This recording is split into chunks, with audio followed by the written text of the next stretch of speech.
On today's episode, we've got some high-profile trailers to go over, we've got some strong words for Fantastic Beasts: The Crimes of Grindelwald, and we're going to wish all of you a happy Thanksgiving. Let's get started.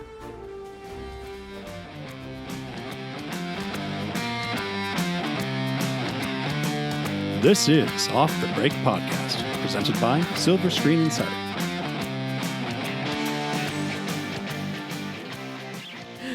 Hello, everyone. Happy holidays, and welcome to a very kind of special episode of Off the Break Podcast. I mean, Maybe. we're probably just going to wish you guys again happy holiday, but there's no, Thanksgiving theme or anything, so if you're all looking for that, sorry to disappoint, I guess. But we still do have a fun episode. It's just going to be me and my trusty sidekick, Erik, while Cody is out for this week. Yeah, I'm starting to think that if you have kids, you should expect to get sick a lot. Oh, I think that's definitely what's happening over there. So we hope that her and her family are all well and that they're going to have a happy Thanksgiving despite probably being very, very Hopefully they can keep the food down. Yeah, hopefully. Oh, I didn't even think of that, too. Yeah, that'd be unfortunate if it's just all for nothing. That Thanksgiving's going to fight for them. But anyway, hope the best for them. So we're just going to give you guys we think it's going to be a quick podcast. We say that a lot. Yeah. It could be happening this time. We'll see. It's based on our Fantastic Beasts conversation that we'll get into. But first, quite a bit of trailers that dropped, surprisingly. I guess for Thanksgiving break, though, that makes sense. It's a conversation starter, I guess, for many families. I guess we'll probably just go over the three most notable ones, I would say. We have, first up is Once Upon a Deadpool. Then we have the final Aquaman trailer, and then the official Lego Movie 2, the second part trailer. Right. Official trailer 2, part 1 of 8, maybe. I don't know. I just make stuff up. But I guess let's just start with Once Upon a Deadpool. Please, yes. I mean, it's kind of explains to people what this thing is. You know, the trailers doesn't shy away from the fact that, it's a PG-13 version of Deadpool 2, which is good, because I feel like for people who aren't constantly reading up on these industry news and things like us, people hear that title and probably don't immediately assume that it's just Deadpool 2 again. So it's good that I think it's good that they clarified that. I'm just happy that Fred Savage's bedroom is the same bedroom as from The Princess Bride, because we were talking about this movie for a while. We heard rumblings about it, and that was my biggest concern about this. But yeah, okay, it's a cool idea and everything, but oh my god, if they don't get that room right. Exactly. And it looks like that they're going to do that. So personally for me, that's a happy little moment. The scenes with Fred Savage and Deadpool in that trailer I thought were funny. Were the funniest part. I just imagine, I like to imagine Fred Savage hasn't left that bed since Princess Bride. He just sits up and gets his food brought to him, gets a new story read to him every night. What a life. And then he just lies back down.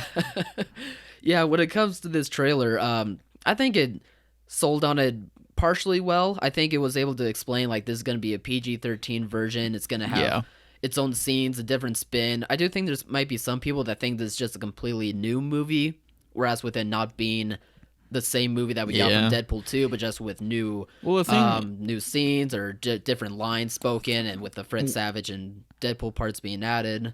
One thing I think that will be interesting to see is when they do alternate cuts like this. I know this is the first example that came to mind, but Anchorman 2, when they released that on DVD and Blu-ray and stuff like that, they had an alternate cut because so much of the movie is improv. Right. It's, the same basic scenes, but the way they go about different jokes is different. The dialogue will be different. So I'm wondering if Once Upon a Deadpool is, it's the PG-13 version, but I don't know if that necessarily means they just cut out the R stuff, or if they, they had alternate takes or alternate scenes that maybe just happened to not feature as much profanity or something. I think it's just going to be a mixture of all of those. I mean, otherwise, what's going to be... I don't know, but it has to be a mixture of all of those. I feel like there has to be just so many instances where some stuff they said was PG-13 worthy, or there were some scenes that were supposed to be in the original but then got removed from it, or just different takes of whatever scenes are just going to be added in instead of the same ones that we already saw. Otherwise, why would we want to go see this, Yeah, that's true. Because, obviously there's the whole Fred Savage framing device thing, but I'm just wondering yeah, like the meat of the movie, the actual movie, because pretty much all throughout it's pretty, it's Deadpool. It's a pretty strong R, at least in terms of language. Yeah, definitely. But I'm just wondering if they'll be able to make it feel like just different enough that you don't feel like it was a pointless time at the movies. Yeah, that would just be my biggest worry if it becomes that, but just like a PG-13 version. Yeah, because I just wonder, because part of me feels like how much time have they really had to put this thing together? Because I feel like the most likely reason is because ever since they pushed back Alita, Battle Angel, right, that was like their big Christmas time, right? Fox's big Christmas time movie. Got pushed to Valentine's Day. Yeah, and then it got pushed back. So then there's this big void at like one of the busiest times of the year, and Fox is like, "Oh man, we don't have anything to take advantage of this. So what can we do?" Yeah, and so then look, things come together. Maker. Ryan Reynolds is like, "Hey, let's do a thing for charity, but just, do this fun idea." Like, okay, cool. That. I do like that part. Like, if anything, I would just go to the movie just for that. Like, it's not like it's doing any harm. Yeah, exactly. If you don't want to see it again, don't see it again. If you do see it again, then it's going to a good cause. Yeah, exactly. It's going to their Fudge cancer campaign. Yeah. And I think that is a great idea to do as well, especially during the Christmas time where it's all about giving, the thought of giving and charity and this and that. So I think that's a good little spin on it as well. So I kind of wish that they did emphasize that a bit more, just so more people can know. But yeah, I think for what this movie is going to be, like, it at least showed that it's going to be something different. What's her name in the movie? His wife or girlfriend? I want to say Vanessa, but I'm thinking of Daredevil. That sounds right. I don't know. His love interest. How does she die again? Isn't it like cancer or something? No, Deadpool is the one that has cancer, but she just gets shot.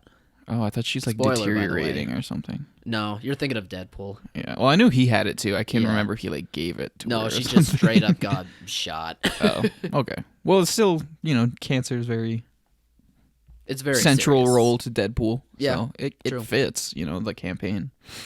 But yeah, no, I'm just glad that trailer came out, kind of clarified to the general audience more of what this thing's gonna be. Yeah, for sure. And then do you want to talk about Aquaman next? Yeah. Is that a good one? Yeah. I mean, well, I think it's a good one, but do you think it's a good one? Yeah, no, I like it a lot more than the other trailers. That makes it sound like I didn't like the other ones.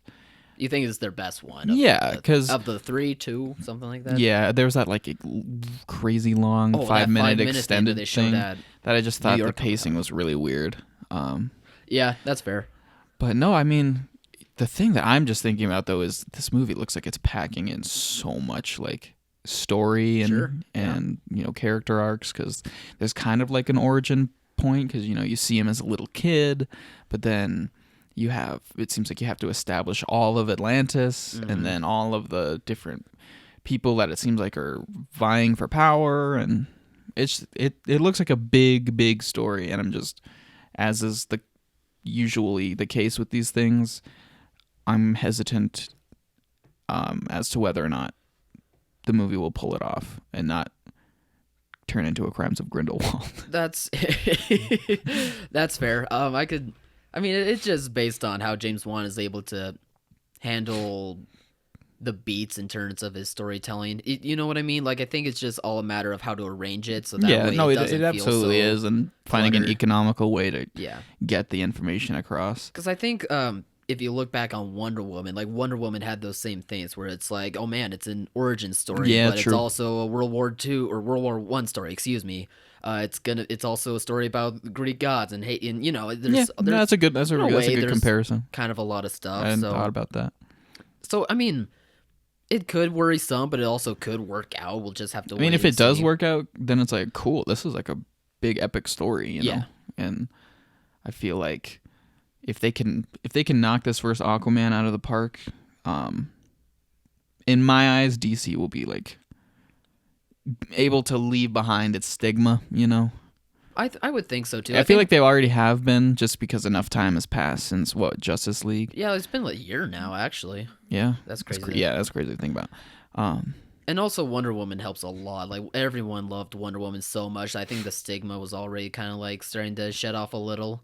Yeah. I mean, Justice well, I League mean, and didn't then help, Justice but League I came think out, and people people were like, "Oh, I think maybe." people at that point were already like, no Yeah. thanks. So I mean, bottom line, it definitely looks like very colorful. oh, There's it going to be looks everything gorgeous. about it Yeah. looks unlike any other superhero movie, we've seen in recent memory. Yeah. I just hope, the story and characters are there and Yeah. they can pull it off. I hope for that too, and it looks like there's going to be a lot of characters that are integral with the lore of Atlantis. That's gonna like the acting in it is gonna play a major role, and I'm not nervous about that. Like it looks like everyone is great, especially Jason Momoa. His interpretation of Aquaman might be still weird to some people, and still might work for others as well. I think over the course of the movie, you'll fall for him. Yeah, and because Justice League. I feel like most people didn't really have too big of a problem with him in Justice League, but it was a very simple, give him a few funny lines. Yeah, there you go. I mean, it's not like it's not like you learn anything about him. He's just there with his luscious mane and has a couple funny lines. Well, I definitely think from this trailer we're going to learn a lot about him, and people are going to latch on to his version of Aquaman even more. Yeah. And I'm confident in how James Wan is able to handle the landscape and the the magical aspects of Atlantis, like how their culture works. I think he's going to be able to handle that very well just based on these shots alone. Like these shots are incredible. Oh yeah, like just so good. So I think it's beautifully shot. I think I'm going to really enjoy these characters, but you're right. It's just all about how these aspects of the story are just going to be able to mash together, and if it's going to mesh together well. Yeah, and then the final trailer is the Lego Movie 2. I'm really happy this one came out. Yeah. Like this was probably like the biggest surprise for me. And I love the Lego Movie so much. I think the Lego Movie is pretty much a masterpiece. It should I feel like. it should not have been snubbed for Best Animated Film at the Oscars that year. Like that was just I guarantee you the Academy absurd. didn't even see it. They're like, wait, that movie about those toys, those kids' toys. God, yeah, it's just a maybe. cash grab. That's just a whatever. But I'm not it's even gonna bother seeing it. And to be fair, like people thought it was going to be a cash Oh, grab, people but absolutely it was actually did. a well-made, But then well-told. everyone who saw it came out of the theater like, oh my god, It's incredible. It's so good. This has no business being this good. I mean, and when it comes to sequels, I'm not really expecting this to be as good or not, if not better than the first one. I don't think that's very fair. No, I mean, I'm just hoping for another fun standalone story. And it seems like that's what we're going to be able to do. A little bigger, but I think it's still going to be fun in terms of its humor and its ensemble cast of just great talent. I mean, I wasn't crazy about its teaser trailer, but now watching this one, because it has a lot of the same scenes or jokes or beats as that teaser, but because of the longer duration of the trailer, I feel like they land a lot better. I think it really, lands in a lot hindsight, better, and it fleshes it out a little more. Yeah, like in hindsight, it's better explained. In hindsight, in the teaser, a lot of Chris Pratt's Emmett's character or Emmett's lines or jokes just were kind of like almost kind of cringy, but I feel like that's just the way the trailer was edited. Oh, okay. But this teaser, I really liked what I saw. It looks like it's another just out there adventure. The locations, you get like this Mad Max post-apocalyptic world. You go to outer space. I'm excited. I'm excited to go wherever that ride takes me. I mean, this movie is clearly about like how big a child's mind can be in terms of its creativity and imagination, and that it's so timeless. Like you can be an adult and still have that. At least that's what I got out of the movie, and I feel like that this movie is going to do that same thing, just to another level, especially with what I'm guessing is the kid's sister from the first movie coming in and playing a part of it too. The Sistar system. Duplo or Duplo? Yeah, those Duplo toys. Like the little kid system, Legos. And, yeah. I loved it. My favorite part was probably what was his name? Rex Dangervest or something? Oh, yeah. Chris Pratt's other character who's just like spoofing all of Chris Pratt's roles. Pratt? Oh yeah. Okay. Yeah, Chris Pratt voices him, and how does he describe himself? He's basically spoofing his Star-Lord and Jurassic World characters. Oh, most likely. It was so great. Do you think like they're gonna pull a twist where they're gonna be like, "I'm your dad" or something? Because like I don't know. When I saw that, I was like, "Is that what they're gonna do? Are they gonna do like a Guardians 2 thing where?" I'm my own dad. Yeah, but I don't know. But probably not. I mean, probably not. But I was just thinking about that in my head, and I thought that was kind of something that they could play with. Yeah, no, I'm excited. I think that'll be good. It comes out almost 5 years to the day after the first one. Has it been 5 Yeah. years? Oh, yeah. No, it hasn't. Yeah, 2014. February And it's going to be 2014. 2019. What? Yeah. Oh, yeah. Wow, it just You- seems like only 2 years ago. You know how these things work. Wow, I am so... Well, then I hope like there's no... What are the words I'm trying to say here? I just hope like with the time length being so far away from the first one then that people are probably not going to want to go see this because of it. That would probably be I my doubt it. one worry. But I do wonder though if the Lego Ninjago kind of hurt people's, Oh, right. The perception of the Ninjago. Lego movies, because Lego Batman was also really good. Oh, so good. The Lego movie was amazing. People were amazed, blown away, and then Lego Batman, people were like, wait, was that a fluke? Yeah. They see Lego Batman. A lot of people say it's not as good as the Lego movie, but it's still a Still solid. very, very strong Yeah. movie. Very good. Especially, it was one of the best Batman movies, I think.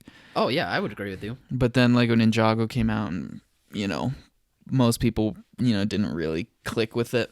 So I wonder if I also want... I don't think know. like the Lego Movie 2 won't have any effect from Ninjago because I think people will register like Ninjago as its own brand. I mean and it's for that's its where I'm own type of audience. that's within what I'm Lego. struggling with right now. Is Yeah. I don't know, like, the general public, if they can differentiate between them.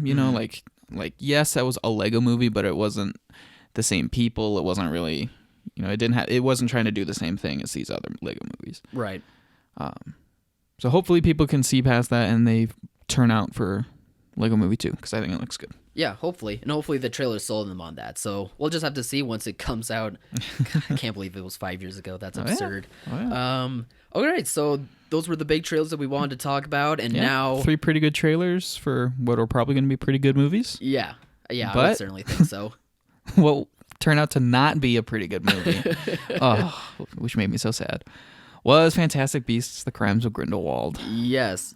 And if you guys want to read up on more of our thoughts on it, Erik had a great review of it trying on to Silver Screen Insider. It has the exact same thoughts that I'm having.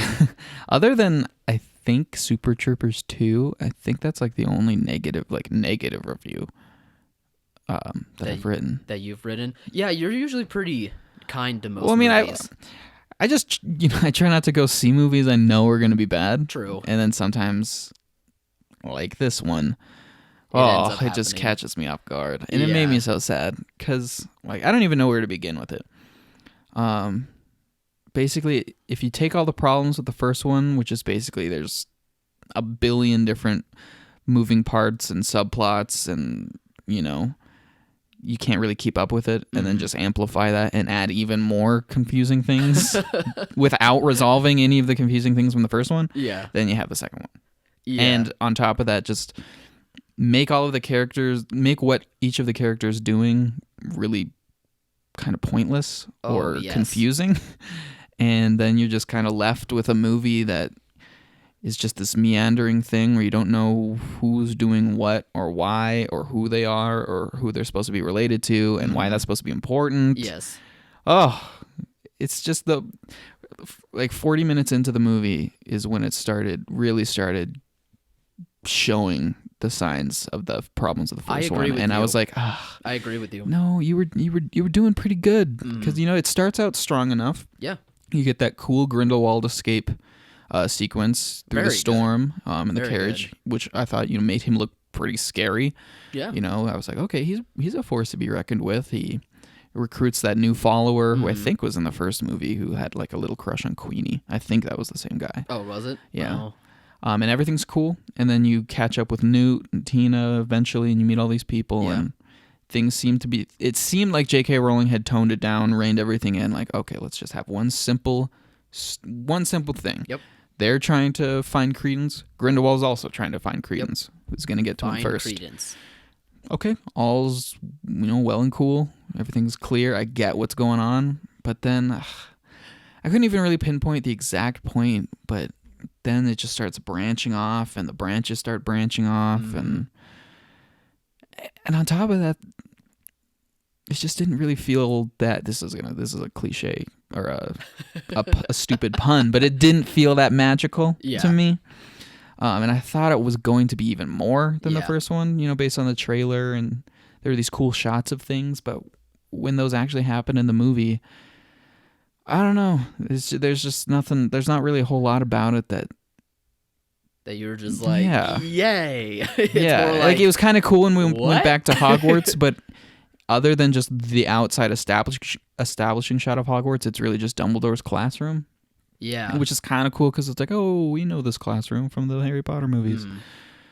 But I don't know. It was just a disappointing movie. The more I thought about it afterwards, because after it, I was like, okay, let's try and piece things together. Let's try and see the good in this. And, you know, there's, of course, little spots of good. There's some funny lines or, you know, whatever. One or two cool scenes, like the escape scene. Escape scene, and I guess that final showdown was pretty cool, too. Kind of. It was, without giving anything away, it's pretty lame. Just Like, we're not totally going to do a go back on what I spoiler said. review. Like, odds are when Cody comes back and wants her thoughts spoken. I mean, it's been out. We're We going to have could. spoilers in this. We could, but I'm going yeah. to wait till Cody comes. Yeah, I don't know. That's It's when just- we'll dive deep. the biggest thing I think is that towards the end, like towards the very end, is when the convoluted like lineages and character revelations and twists just start getting out of There's control. literally a 5-minute scene where there's so It much felt confusion like it was that so I much just, longer. My head was spinning. Like, I literally There's was like a just literal. what is They take out a happening? literal family tree, and you know it's they try yeah. and try and explain why that would be something that the character would do. But it's just And- like, okay, audience, and how- things are gonna get even crazier. Here's a little visual aid. Try and just try and keep up. Not only the tree thing, but also just how everything is explained to make it sound reasonable of how all these things can connect is so absurd. It's like, wait, no, I know this no, is a movie go back. about That's not wizards that and doesn't witches, make sense. but it's so absurd even in its own fictional universe that cannot is so.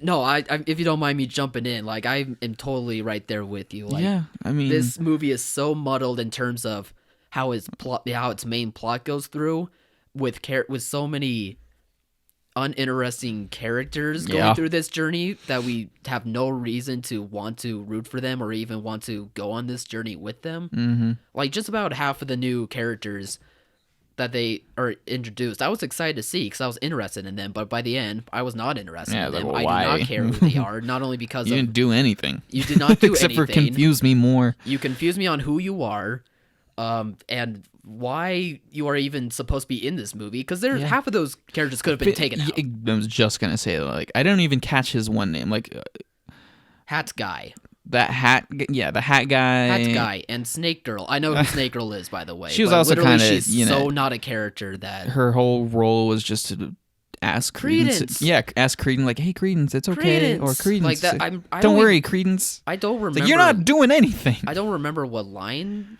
she said. I don't know. think Tina had a line. Like, and if you guys heard me about Fantastic Beasts before, I do not like the character Tina. The actress is great. I do not like the character Tina. She's worse in this. Yeah, I can't. She's I have a and they took fondness for her in the first movie, but I will not even attempt to defend Tina's character in this and movie. the best part. That would be a spoiler. Never mind. I won't get into that territory. But It's pretty bad. It's so unfortunate too, because J.K. Rowling was able to create something special in the Harry Potter universe. But a once in a clearly- generation kind of thing. But clearly, when it's in a time limit and you have to write a screenplay before this date, like she just isn't not able to work with it as well as she is able to, as she is capable of doing. It's the Fantastic Beasts movies are her trying to write the second like Wizarding World series as if they were 700-800 page Harry Potter tomes. Yeah. But she's trying to cram them into like 2.5 hour movies. Mm-hmm. Without sacrificing anything, without trimming the fat, without cutting out the things that may be cool for world building and connecting to the Harry Potter we universe. do have 3 more movies, so maybe But, there could be a payoff. But even still, At this point, I don't know. She should have just, trimmed everything down. Yeah. Focus it on Newt. Mm-hmm. You know, you don't have to explain all the other things that are going on. You don't have to tie everything back to the Harry Potter universe. You don't have to introduce all these characters that we kind of briefly heard. Oh, and when she does, it's gonna bite her in the butt. Yeah, like I mean, like Nicholas Flamel was in the trailer for a little bit, and people are like, "Oh, Nicholas Flamel! Wow, he was, really important in the Harry Potter movies. Dumbledore knew him. Yeah, why was he even in this movie? Oh, he had no reason to. He didn't. He was there for the. You end, said but he half had of the no new reason characters to. could have been removed. I feel like almost all of the new characters could have been removed, except for like Dumbledore. Yeah. Oh, who was the best part? He was the best part for the 5 minutes he was in the movie. Oh, it was probably 10 minutes of total screen time. Sorry, guys, but that's what it is. I will. She just needs. I don't know. The I have nothing Beasts, else positive. The Fantastic to say, really. Beasts need to be books. Is what I've come The to. Fantastic Beasts need to be the first part of the story, not this not this story of Grindelwald doing 2 crimes. Like, he doesn't even do that many crimes. He does 2 crimes. He kills a guy and escapes jail. Like, those are his 2 crimes that he does. Like, I mean, murder's not cool, but I mean, it's not. But if it's the Crimes of Grindelwald, Grindelwald, we haven't even talked about Grindelwald, the guy the movie's named after. Yeah, he kills somebody in that admittedly cool opening escape sequence. Yes. And then he just kind of stands in the background. Yes. Like, he talks to a couple people. Now, I will be fair. Johnny Depp is fine. He is fine. Yeah, in this I mean, role. there was a bunch But of it's drama. also Like, not giving it much to work on. I don't want it to be Johnny Depp. It should have stayed as Colin Farrell. And maybe that's true, Instead of having Colin Farrell turn into Johnny Depp, just have Colin Farrell turn really ugly and bleached hair and have heterochromia. Honestly, you don't even need to do that. I honestly think that you could have Colin Farrell still look the same, but still be menacing, because he's a terrific actor. He doesn't need cosmetics in order to be evil. So, I mean, there wasn't anything inherently bad with Johnny Depp's performance. No. There's only so many ways you can stand in the back of a room. Because, I mean, I feel like that's what he was doing 5 for most of the time. Ways. And I just want to go back to the Fantastic Beasts part. I really do think that needs to be the center of the story.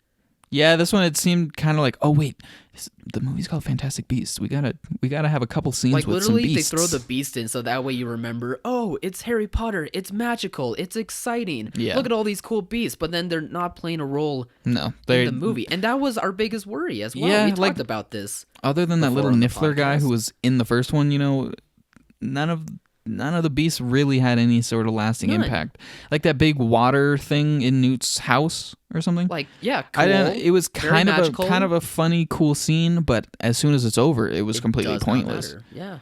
It was like there so that Newt would have to go underwater to feed it, purely so that one random, is she like his live-in servant or helper, or some random woman just apparently lives with Newt? I don't know. And she has the hots for him. She asks him to take off his shirt. Yeah. That's the whole point of that Fantastic Beasts And then scene. you never see her again. Never see her again. You never see that creature again. You never go back to Newt's apartment again. Yeah. It's like, what?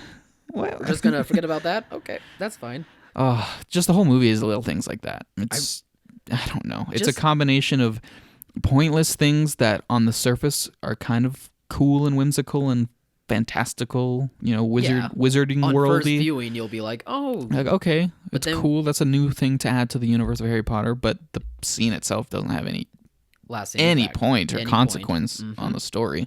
I really do think that if the center of these movies was like Harry Potter meets Pokemon, like these 4 main characters go out, try to get these beasts, try to write this book, like that would be a fun story. Yeah. And in the background, like as they're along the way, like some stuff involving Grindelwald could happen where they need to use the beast in order. That'd be a lot better is if they somehow keep running into that. Yeah. Instead of like actively pursuing it, like they're doing their own thing. Newt's trying to write his book. Maybe you'll get tiresome after 5 movies, so you might have to change something else. But I mean, Harry Potter did that. Like by the time you get to the 5th or 6th movie, like they're at school and this is happening. Okay, we get it. But by the 7th movie, like at least like they're doing something different. Yeah, no, the Harry Potter. I mean, and by the then only thing that repeats is the fact that they have to go back to school and take classes, which is and every movie. I love the scenes of them in class. Yeah. It's one of the. because these are characters they're some of like. everybody's this is a favorite world parts. that we like. Yeah. It's exciting. It's interesting. It actually means something. Mm-hmm. Anyway, sorry. But then, there's by like the third, fourth movie, there's a very clear driving storyline that runs through everything. Yeah. Not know? only is it standalone, but it also in pieces has Mm-hmm. impact in future. Yeah, absolutely. The characters are doing their own thing as this greater story, greater force slowly starts, manifesting. And then, at a point that feels natural and organic to the story, it's like, yes. Here it is. It's like, oh, crap. Mm-hmm. The stakes have been raised. Yep. But in both of these Fantastic Beasts movies, I don't know, it's just like a scattershot of just everything.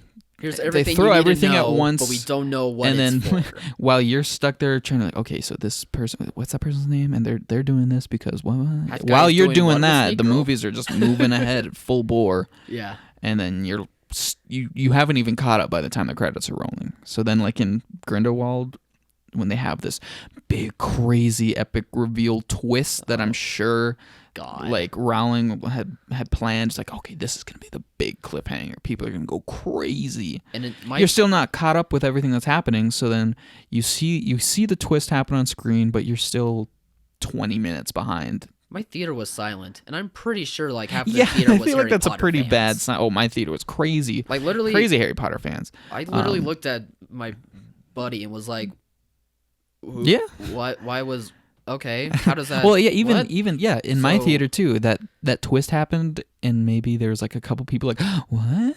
But some people are like, wait, what? I like the Beast. Like, wait, what? It's like, yeah, that kind of fell flat because I guarantee you, everyone in that theater was just as confused. Some people are gonna, some people write may that have off and be like, hey, I'm diehard Harry Potter fan. I don't care.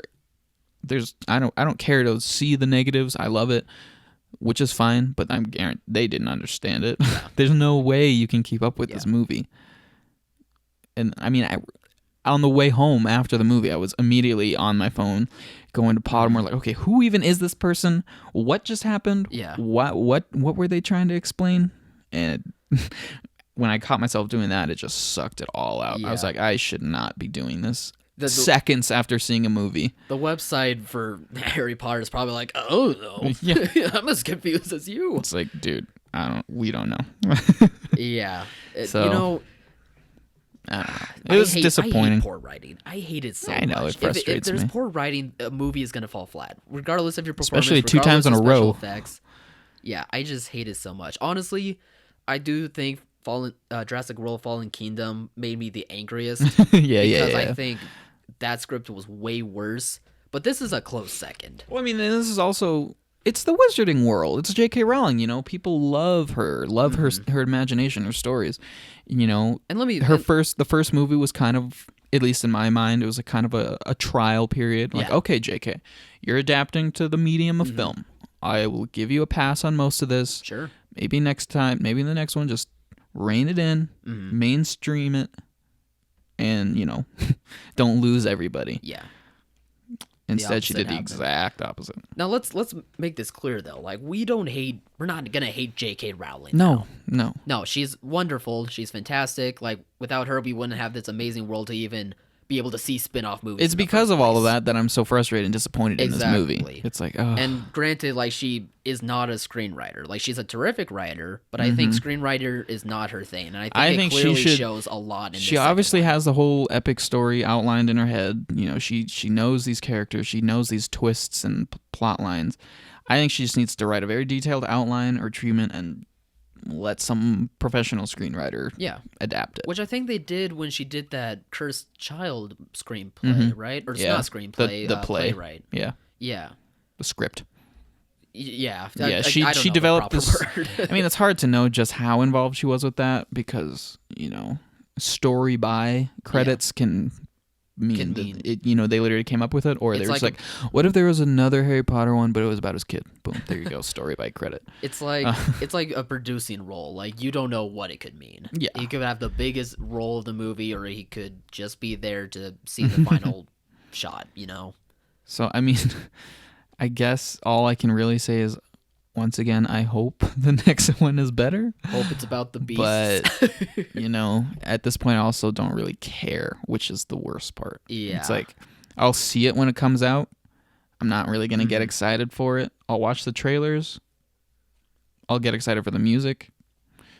But I'm not I'm not just like, okay, yes, only 2 more years until we can see the third part. I need to know what happens next, which is obviously what you're supposed to feel at the end after this crazy twist, but nope. Nah. No, it's like right. I want the next movie to feel like a movie and I'm right there with you. I think like Warner should be a little concerned. I mean, the first one made about 70 mil and this one made about 60 mil in both of their opening weekends. That's how much each of them made. Yeah. And while it's not too much of a difference, like, I mean, 10 mil is a lot of money, but it's not that much of a difference in terms of this type of movie. But I still think between those reactions and not being able to get as close as you would like to. Yeah. I mean, that should be to be fair, most of these huge like trilogies or series, the second one never makes as much as the first one. You know, that's just always how it is. Sure. Between Spider-Man or Star Wars or, you know, all of these things. But I do think that Warner's needs to realize that just because it's from J.K. Rowling and it's set in the same universe, that doesn't mean it's Harry Potter. Yeah. You know, it works with Star Wars, you know, Force Awakens and Last Jedi come back, make bank because, you know, it's Star Wars. People will see it. Yeah. I feel like people aren't necessarily rabid Wizarding World fans. They're Harry Potter and Hogwarts fans. Right. And I mean, there's a reason why the 2 biggest hooks in this trailer was Dumbledore. We're going back to Hogwarts. Mm-hmm. Whoa, this one's gonna be better than the first one.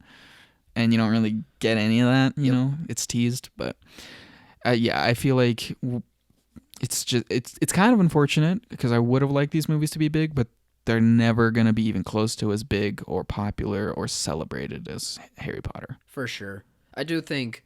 To add on to what you were just saying, I do think that the one thing that Harry Potter fans will latch onto in terms of these films is the big fight between Dumbledore and Grindelwald. Yeah, I mean like, that's going to be supposed to be like a big deal. Yeah, that's going to be the little, you know, I don't know what the expression, some little nugget? nugget of whatever promising potential dangling in front of them. They just got to make it through 3 more movies. Yeah.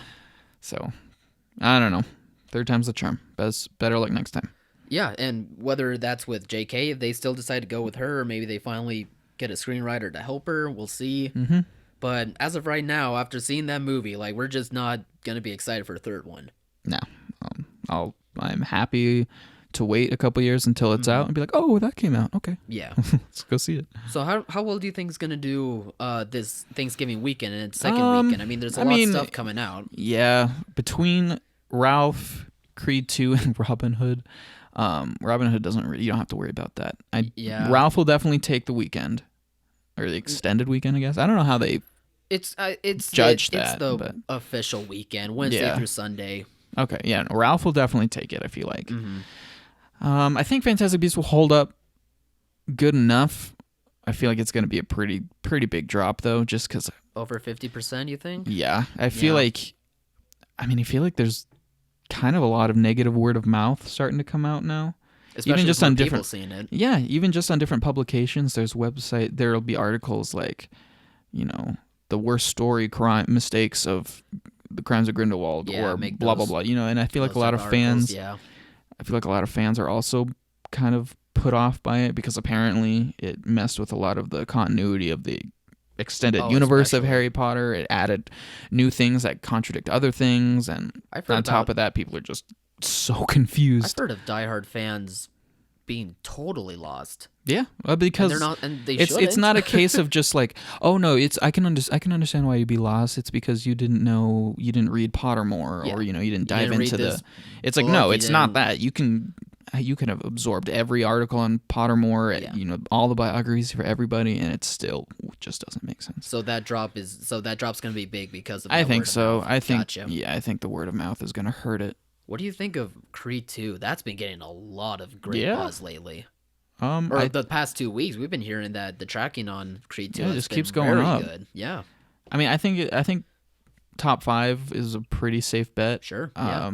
Maybe even like 3rd or 4th. I don't know. I just feel like people know what to expect from like Rocky movies, and they're always like an uplifting, triumphant time at the movies. That's more modern. Yeah, and I mean, especially for the general audiences, of course, the hook is gonna be like, whoa, Ivan Drago's son. Drago's back. True. Let's see how this goes down. That'll be a big deal. Yeah. And the movie's getting pretty strong reviews too. Yeah. Just as good as the first one, I believe. So I think it'll do good. Yeah, I think so too. And then there'll still be, Grinch and Instant Family, which will do well. Mm-hmm. Those will hold up. There's gonna be some good stuff for families, but yeah, I think Robin Hood. Don't expect much from Robin Hood. Yeah, I think that and Fantastic Beasts are gonna have a hard time in their own right. Yeah. Yeah, but anyway, there's still movies out there that people should go check out with their families over Thanksgiving break. I think this is a good place for us to wrap up now, unless you got anything more to add on. No. When I hit the road, go see the family and awesome. Get ready for Thanksgiving. Awesome. Travel safe, man. Yeah. Okay. Yeah, so everyone, have a happy Thanksgiving, happy holiday, and we'll see you back next week for another podcast.